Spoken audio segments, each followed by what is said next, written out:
This is a cricket podcast. Basically, the mainstay of the Pakistan batting innings, if they get off to a good start, Pakistan get a good total. Two mates obsessed with the game. I think it's time for our second installment of Renee's BlackCaps Beatles parody songs. It's Matt Henry's turn. Covering all the on-field action. Shout out to Ken McClure, because that was his first SuperSmash game back this season after suffering quite a serious injury to take him out the first half of the competition. This is the Back of a Length podcast. Hello and welcome to yet another episode of the Back of a Length podcast. Hello, Mark. Hello, Renee. How are you? Oh, I'm pretty good at just hunkering down inside at the moment. Yeah, we apparently have a cyclone on the way, although I do think that it's going to miss Auckland because it's going to look at Auckland and think, such a beautiful city. I'm going to miss this and go straight to the Coromandel, which is also beautiful, to be fair. So, yeah, that sounds like something that a cyclone would do. I mean, you have decided that driving across Auckland is too dangerous tonight. So, in the comfort of your own home. I did what I did during the lockdowns and I listened to the experts' advice because I'm a sheep. I just do what I'm told when I'm told, and it just makes my life so much easier. That is true. So unfortunately, the storm's also preventing a lot of cricket action across the country in the past week. We usually start by talking about the SuperSmash, but it's been all about match abandoned and DLS this week. It has. We were at the game on Sunday, Auckland versus Canterbury, and women's game was fully completed. The Magicians won that one pretty comfortably, and then the men came along and Auckland laboured to a relatively low total. The Kings made that look a little bit faster by coming out and smashing, I think it was like 45 off 5.3 overs, because chasing Auckland's 139, and then the Heavens opened. It was a 32 off 14 from Ken McClure. Shout out to Ken McClure, because that was his first SuperSmash game back this season after suffering quite a serious injury to take him out the first half of the competition. So stoked that he could get that back. Also stoked because we follow each other on Twitter, so we're basically besties. Oh, basically besties, more so than yourself and Michael Rippon? No, never. No, okay, interesting. No. Yes, but Ken McClure getting a run out, and then 5.3 overs into the Kings innings, the rain came and it didn't stop. But because we got those 3 balls in, it was a win to the Kings via the Duckworth-Lewis Stern system. Yep, typical Auckland weather. It never comes when you want it to come. Arrives at the most inopportune moment. Had it ever arrived 4 balls earlier, there would have been no result, and Auckland might have scraped a draw out of, no result, a tie, effectively, not a draw. But that's all right. We're kind of used to it by now. Yeah, we are. Also being affected by the DLS. I just want to point this one out. It was a Saturday game, Hinds versus the Blaze. Now, the Hinds have had a pretty average season so far. Bottom of the table. They finally had a great first innings. It was a dog 78 not out and Atkinson with a 50. But they also lost to the DLS method because it got rained out after a few overs. And it was just that Wellington got going so much earlier, Burns and Kerr, with that partnership. So I was pretty gutted for the Hinds, because I think that they could have done quite well there. Yeah, and this is why, especially in T20s, maybe not so much 50 overs, because I think you have to get like 20 overs in a 50-over game to constitute a game. But this is why, if there is a bit of weather around, it's always safer batting second, because you know what your DLS target is. So you know if you need to be sort of 40 or 50 odd off 5 overs, then you need to go hard. And you kind of risk it a little bit. I always find that DLS generally favours the team batting second. There has been a few games this season where the exceptions have been known. I think, especially during the T20 World Cup, there was a couple of games there. Pakistan, I think, got badly done by one in the T20 World Cup. Was it England that got badly done by one? No, we got beat by Ireland. Oh my goodness! Yeah, but I think we deserved to lose that game. That was nothing to do with the weather. We were just awful. I mean, you laugh about it, but we won the tournament. So, we are the world T20 holders. So, unlucky. Okay. Well, we are hoping that this storm will pass in time for Saturday's game, because it will be Auckland Central back at the Elder Oval this weekend. So that's Hinds and Hearts, Stags, and the Aces. And we'd love for you to come say hi, because we have had a few people come say hi to us over the last week. We had a good little group which has there been on lovely. Sunday, didn't we? It was quite nice to have just somebody else other than We you did. to talk to. It was always good, because I also, like, I felt like I was the only one shouting at the game. Yeah, you took on my role. I wasn't feeling particularly 100%, so I was just there enjoying the cricket, just having a nice chilled Sunday afternoon. And then you decided to give your vocals a bit of a run, especially during the latter end of the Aces innings, when they finally started hitting a couple of sixes. That was nice. My perforated sixes. Yeah, Sean Soler did enjoy hitting his sixes. But my eardrum is still perforated. So I now know how it feels to be on the other side of that particular friendship. And I'll be honest, I'm not entirely sure I enjoyed it. So I'm going to go back on Saturday to being me. Oh, I can't wait. So hopefully we will see you down there. I tell you what, Mark, though, where it is not raining is Karachi. I'm like, did someone have a brainwave scheduling cricket in Pakistan this time of year? Like, because I was so mad when I first found out that they were going to Pakistan for the height of summer, and now I'm like, genius. Well, so I picked up on this in the England series. The reason they've gone to Pakistan in Pakistan's winter is because the temperature is a lot cooler. So it's like 22, 23 degrees, whereas during the height of summer, it can be 48 to 50 degrees, which is just obviously not really good to be standing in for 5 days. The one issue that does bring with it, though, is that because it is in winter, the sun goes down quite a lot earlier, and some games can be ended a little bit early due to bad light. And that was what happened in the last test match. And I tell you what, Mark, so obviously here in New Zealand, it is getting the games go a bit late. So about tea time, which is sort of just after 11 o'clock New Zealand time, 11 p.m, I was like, oh, I'll just do a Tom Blundell and I'll have a little nap. And I woke up at 1 a.m. and I was like, I'll just check the score. And Pakistan needed 52 runs to win. And I was like, oh, it's done. It's over. Pakistan can I just go back to what did you say when you woke up? Is that how you sound in the morning? Goodness gracious me. I can't wait for you to hear this when we go to the mountains. I am bringing earbuds, I reckon. Other side of the batch. Yes, so I thought that would be a draw, but I thought that Pakistan would win their game between New Zealand and Pakistan, but no, it was a draw. 15 runs for Pakistan to win, 1 wicket for New Zealand to win, 3 overs to go, caught off a bad light. Pretty sad. Yeah, a bit of controversy with that as well, because you've got 3 overs to go in the last test match of the series on the final day, and both teams could have won it within a space of an over. Or, all 3 results were still possible. With 3 overs to go, if you bowl and spin, like, is it really that dark? Is it? No. Yeah, I wasn't a major fan when I found out how close the game was there at the end and how little time there was left when they called it off. We're massive advocates of Test cricket, and we've enjoyed. You know what? We've actually enjoyed the series in Pakistan because it's actually been quite a. The first 2 or 3 days have been a little bit hit and miss, but then once the game starts to take shape, it's been quite interesting to watch. But then it's all undone by that decision there at the end on the final day, and it was a little bit disappointing. But obviously the umpires, they set the light barometer or the light meter, whatever it's called, on day 1, and they have to stick to that for the consistency. So yeah. Let's take a look at how New Zealand did play out in that game with a couple of key stats. So it was sort of all set up by a 68 from Matt Henry in the first innings that really got them close to that draw. He put on 100 just over 100 run 10th wicket partnership with Ajaz Patel. It was incredible. He was playing some very good cricket shots. I was like, oh, I don't know. Yeah, is he making a late case to be an all-rounder?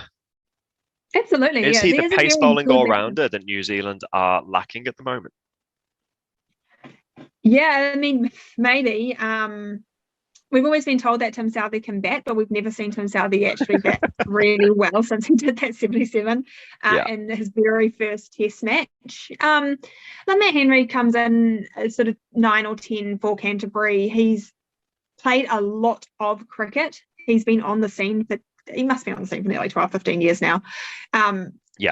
It was a road, to be fair, but you've still got to score the runs, and he scored runs that some of the more capable New Zealand batsmen weren't actually able to score. So speaking of more established batsmen who were able to score some runs in that game, Tom Latham got 71 and 62, and old sleepyhead Tom Blundell there with 52 and a 74 as well. It's the Tom effect. It is, yeah, absolutely. I like that. Tom effect. Michael Bracewell also had a pretty solid game with 74 and then 4 wickets. Yeah, you've made a note that it's a good boost to his confidence after a lean few innings. We were making a case before the start of this series for Michael Bracewell to come in and play that lower order pinch hitting role. It's not quite worked out for him just yet, but it was good to see him get some runs, I think. Yeah, I think so too. I've probably been a bit harsh on Michael Bracewell because he should be playing a role that he wasn't playing. So I think to get both runs and wickets it is really good. This would be his 5th test match sort of in that role, with those 3 in England and then a second one in Pakistan. So Michael Bracewell will be very interesting to see whether he continues to play this role coming back into the upcoming New Zealand tests at the Mount of Wellington, I think also against Sri Lanka down at Hagley Oval. New Zealand have tended to go more towards Rachin Ravindra in the last year, but I think Michael Bracewell might have replaced him at this point. Yeah, I think so. I see him offering a little bit more.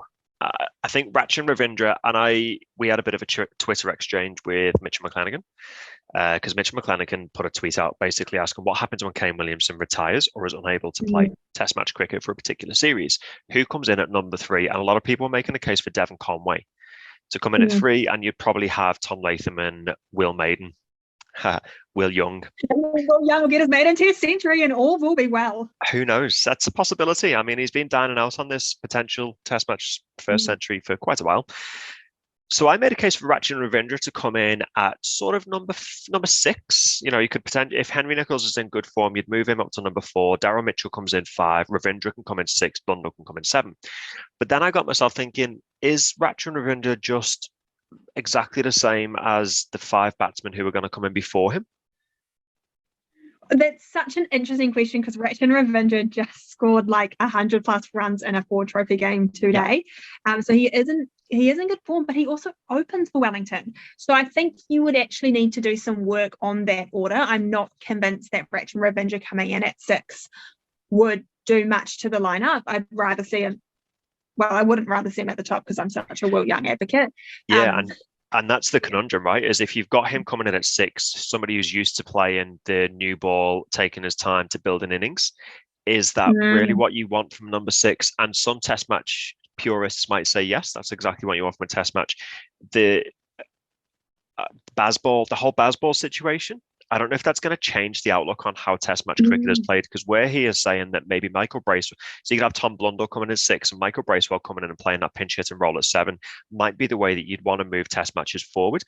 But bearing in mind that there's only very few places you'd go in the world where you need somebody to do that in order to bring the game forward. New Zealand isn't one of those places because you'd back your bowlers to get 20 wickets within 5 days. Australia, maybe on some of the roads that they've produced over the last few years, but they've got a really good bowling attack. England, definitely not, because if you've got a nice overcast day, you could skittle aside for 50.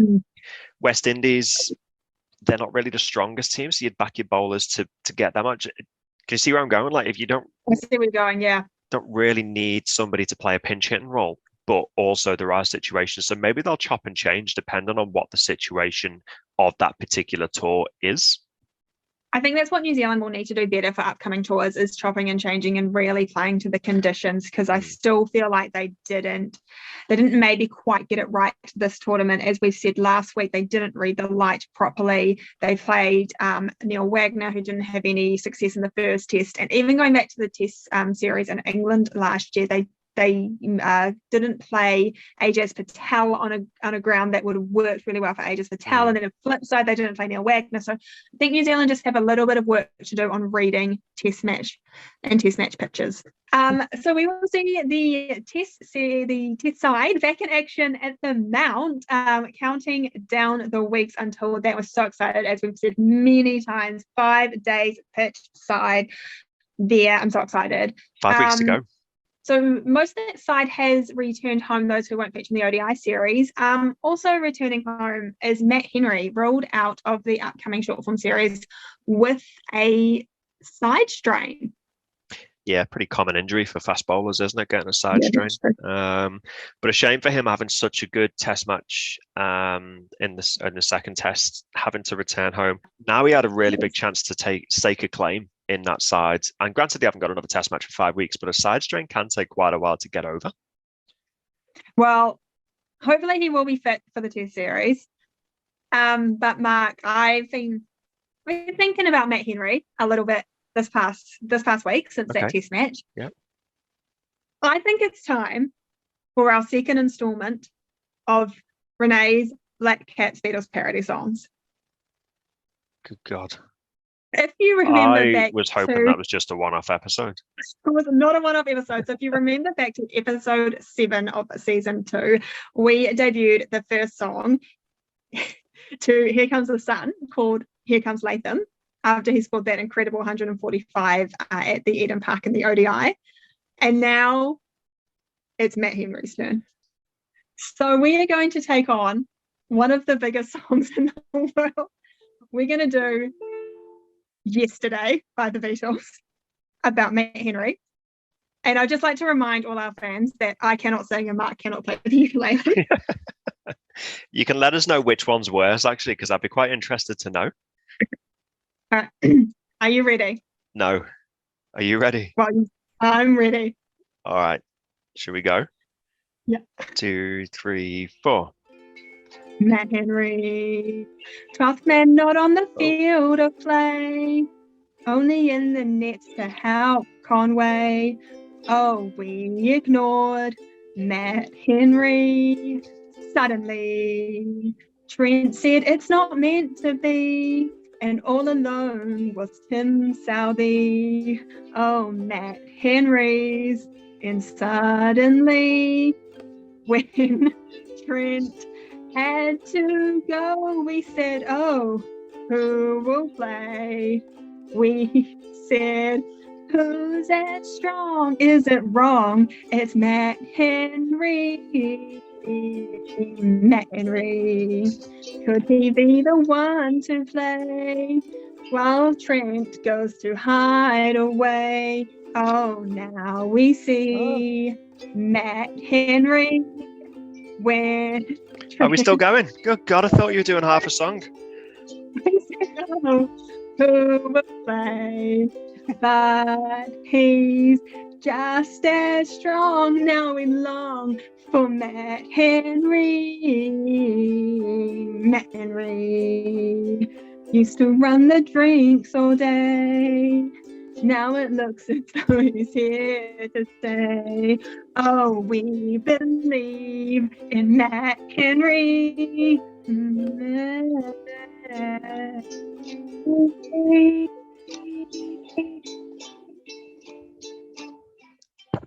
Is that it? That was a Henry song. Nice. Thank you. Well, I thought it was better than Here Comes Latham. Yeah.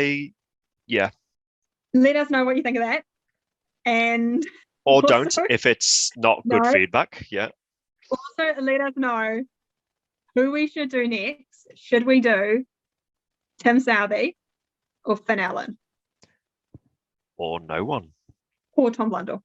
Oh, sorry. Yeah, Tom Blundell. Yeah. Okay. Tom Blundell, Yeah. That's going to be a hard one to do on a ukulele, but that's all right. I can start practicing now. On to the ODIs. With Matt Henry injured, we have seen Doug Bracewell joining the team this year. Stoked for Doug Bracewell. I love it. Well deserved. Well deserved. So he is en route to Pakistan as we recorded this. But I don't think we will see him in the next game, which is Wednesday night, and might come in for that third ODI or into the India games, which are next week. Yep, someone who is still also yet to get himself into the ODI series, Henry Shipley. We saw his debut and wasn't great. It wasn't bad. bad. It wasn't bad from a bowling perspective. He was pretty tight. Yeah. But he hasn't earned himself a place on the first 11 of worst debuts or the first 11 of best debuts, put it that way. Yeah, he's just there and thereabouts. It started off terribly. New Zealand batted first and he got a golden duck. Granted, that's not, he's not in the team for his batting. Then he bowled and he didn't get any wickets. However, he didn't bowl badly. Yeah. I don't think he bowled badly. You win some, you lose some. Lots of time for Henry Shipley to come back and probably have a bit more of a memorable series. Also in that game, David Conway also got a golden duck, his second in a row. Yeah, just a test match specialist, isn't he? Drop him from the team. He got a golden duck in the test match, and then he got a golden duck in the ODI. Okay, well, maybe 2020 is his forte then. Get him back for the Wellington team. It's for a player of his caliber, it's quite surprising to see him get back-to-back goldens, especially, I know ODI is different and the ball does different things, but especially on pitches that are as flat as what we've seen in Pakistan. So slight concern there, but I'm sure he is good enough to get through it, and I'm sure tomorrow night he will probably smash 100. Yeah, probably That's will. Pretty Devon Conway. Not be concerned about that at all. They said he basically just really didn't read the ball that got him for that golden duck. Also 43 for Michael Bracewell and a 42 for Tom Latham. So those two carrying on the form from the test series, probably just super used to batting on this pitch in Karachi. Quite possibly. From the Pakistan side, a bowler that I have got a lot of time for, Naseem Shah, took a fiver. Such a good bowler. He's incredible, but he's a bit annoying if he's going to take fifers and destroy my New Zealand team. Yeah, well, do you know what? I just really like him as a bowler. I don't know why, but I think a Pakistan attack of him and Shaheen Shah Afridi, if you can set that up, because they're both still pretty young. I think Naseem Shah's maybe early 20s, if that, and Shaheen Shah Afridi is sort of early to mid 20s. So they can spend 10 years together spearheading the attack of Pakistan across all three formats, because they are good enough to do that. That's quite a scary proposition, I think. I think it is a scary proposition, but I don't see it happening because Shaheen Shah Afridi is basically the new Adam Milne of the Pakistan team and has been in and out of injuries for the whole time. This was an interesting point on Shaheen Shah Afridi that some of the commentary brought up. Should they just be looking at making him one of the format specialists, but probably a short form specialist, and just take him out of the test side? It's something that New Zealand did with Lockie Ferguson about 3 or 4 years ago when Lockie tried to make a test debut, wasn't ready, was injured first game, and has never returned to the format. So I think you're really starting to look at pace bowlers being either in the test or in the short form series because their bodies just can't handle it, the amount of cricket that they're having to play. Yeah, I'd be very, very disappointed if we didn't see him in test matches. But also, I guess the decision is ultimately his, right? Do you want to try and play all three formats and risk being injured for half of the series that you could play for the rest of your career? Or do you want to be a short form specialist or a long form specialist? He may well decide that test matches is actually where he wants to be and will retire from ODIs and T20s. We will see. But I would love him to get over his injury issues because I think he's a fantastic bowler. Well, he is a fantastic bowler. It's not just my opinion. It is genuine fact. Yeah, we talked about Shaheen Shah Afridi back throughout the T20 World Cup, and it was pretty much decided he'll go into the Pakistani Hall of Fame. Yeah, if he can stay injury-free. So that is fully on him. From the batting side, the two usual suspects at the top of the order didn't necessarily, I mean, Mohammad Rizwan especially didn't get going during the test series, but he is back in his favourite format, I think, in ODIs. Babar Azam 66, Mohammad Rizwan 77, not out. They are basically the mainstay of the Pakistan batting innings. If they get off to a good start, Pakistan get a good total. We saw this during the T20 World Cup. If one of them gets a decent score, Pakistan do well. If both of them fall relatively short, doesn't really seem to be a lot that they can recover with. Yeah, that's absolutely true. Pakistan's batting lineup relies on these two. And Yeah. if New Zealand can get them out, then New Zealand's in with a shot. Yeah, a couple of early scalps and the nerves set in. If they don't get these two out early, then I think it just gives confidence to the rest of the side to go out and just score runs. So that is probably the main takeaway for New Zealand, especially the bowling group, is to try and pick up a couple of early wickets. And we shall see whether they're able to do that on Wednesday night New Zealand time. Yeah, looking forward to that game tonight. But now we will turn to our final and favourite segment, First 11 of the week. I tell you what, I'm still thinking about Matt Henry. So this week we are going for the first 11 of best Test innings by a tail end batsman. That is quite topical this week. I can see why you've It is chosen quite that. topical. It's a mouthful. Okay, in at 1, you'll love this. We're going to start also just so there's all tail end batsmen. So this is a weird first 11. Yeah. But in at 1, we have Jimmy Anderson. 2, Ravichandran Ashwin. In at 3, Shane Warne. 4, Wazzy Akram. 5, Ewan Chatfield. 6, Jeff Alcott. 7, Danny Morrison. 8, Ashton Agar. 9, Matt Henry. 10, Monty Panessa. And 11, Neil Wagner. Neil Wagner. I'm surprised that you didn't put Tim Southey's debut 77 on there, but I can understand why, because he's done nothing since. Exactly. That is the first 11 of the week. Please give us positive feedback about the song. If you like it, let us know. And let us know whether let us know if you want the Tim Southey song, the Finn Allen song, or the Tom Blundell song next. God help you all. Yes, and remember, until Friday the 13th of January, we do have our Instagram competition open until midnight New Zealand Standard Time. You can win a signed T20 BlackCaps shirt, which is actually signed by Matt Henry as well. Fantastic. And if you do happen to win it and you are in the Auckland area, pop down to the game on Saturday and we can give you your shirt on Saturday. And we can have a few beers and the rain's going to stay away and Auckland might get a win. And it's probably more likely that the rain will stay away than Auckland getting a win, but we'll see what happens. Go the Aces, go to Hearts, go to BlackCaps. We will see you next week.